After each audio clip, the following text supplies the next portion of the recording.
We are the Tate, and can you tell me your name, sir? Yeah, I'm Damel Carayol. Now, you're standing next to a painting. Can you tell me about the painting you're standing next to, and what's your association with the painting, sir? Well, I'm the artist basically that did this painting. It's a painting called Losing My Religion, portrait of George Michael. So it's oil on canvas with a lovely frame around it. That's the aesthetics of it. So I was trying to do like layers of meaning really with my work. I think it's very important for artists and creatives to do that, especially at this time. So it's really prompted by, I wanted to say something about faith itself. I was kind of like steeped in religion as a child growing up in Gambia. From the age of 7, I knew the Mass and the hymns in Latin, would you believe? So from Rome as a Catholic to little old Gambia in Latin.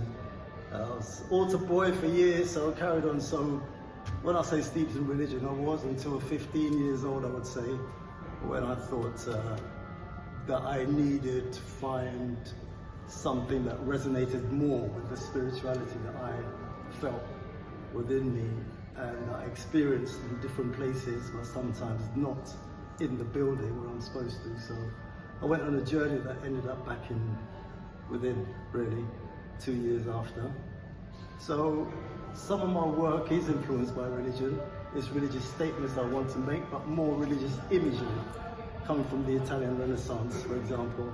So I kind of reinterpret as we black artists seem to find ourselves in the land of reimagining and restating, you know. So, but this one was more about faith I wanted to speak about. Now, faith is on different levels, so I could have faith and belief in you or in a situation. But mainly when people think of faith, they think of religious faith. So there I go, down the religious path again, which is brilliant. So, and responsive, you know, we artists are responsive to our environment. And this environment was a CD that was on my kitchen table, left there by someone, that I kept seeing every time I went in, and he used to grab me, and it was this image of George Michael. So I thought that's the image I'll use to talk about faith. Plus he's got his album, Faith, and a single Faith as well. But it's too direct and obvious just to call it faith, because then it's just a portrait of George Michael, but it's supposed to be a portrait about faith itself. So how do I make this connection? So I'm a musician as well as a fine artist and a vocalist. So a lot of my work does have song titles as well, like Golden Lady by Stevie Wonder, for example. And what came to me for this was R.E.M's Losing My Religion. Just came into my head. So I thought, it sounded like a brilliant title, first of all. But what does losing my religion mean? It sounds like someone who's did the journey I did really in leaving church. You know, I have to say, ended up with me. You know, so I'm not telling people to leave their religion. So what does losing my religion mean? When I looked into it, in the deep south of USA, people say that, say, I've had enough of this. I'm losing my religion with this relationship. You know, I'm at the end of my rope, end of my tether. So brilliant. And straight away, that's despair, to be at the end of your rope. Artists, we turn stories on their head. Me, I like to turn the negative to positive. So I turned the despair into hope, and that became the religious beads instead of the rope. So on here you will see Buddhist, Islamic, Judaic, and Christian beads, religious prayer beads. But the whole basis of our existence, I think, is based on either love or fear, which leads to hate. So it is a statement of love. Faith and belief, it's all based on love. So why don't we have a universal symbol of love that everybody recognizes straight away, hanging from these, you know, disparate religious beads? Doesn't that bring people together more so?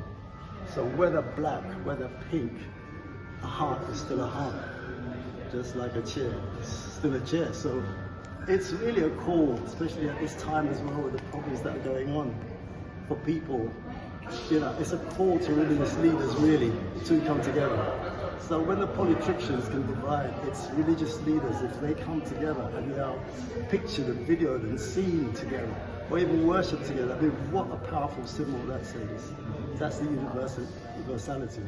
Let me ask you one final quick question. When you walked in here, there was an exhibition, and when you see the very first picture, the painting is yours, how did you feel at the time? A bit overwhelmed, really, to be honest with you. There's quite a few here, so hopefully it's been chosen for a reason to be positioned where it is, and coming into the room where we are here now at Tate Modern in London. We're on the 5th floor of the Blavatnik building, and so this is the staff biennale. Seeing it as the first picture, I was. So can you tell our audience where exactly they can see this exhibition at the moment? Give us some more information. It's at the Tate Modern. Okay, right. So this is there's some other great works here as well. It's at Tate Modern, at nearest stations Blackfriars or London Bridge. This is the 5th floor of the Blavatnik building. So this exhibition is on from the 8th of August to the 20th. Now today is the 9th, so you've missed maybe 2 days of it, but you've got till the 20th to come and have a look. It's, I'd love to see you down here. Thanks a lot, Damel. You're welcome. Peace.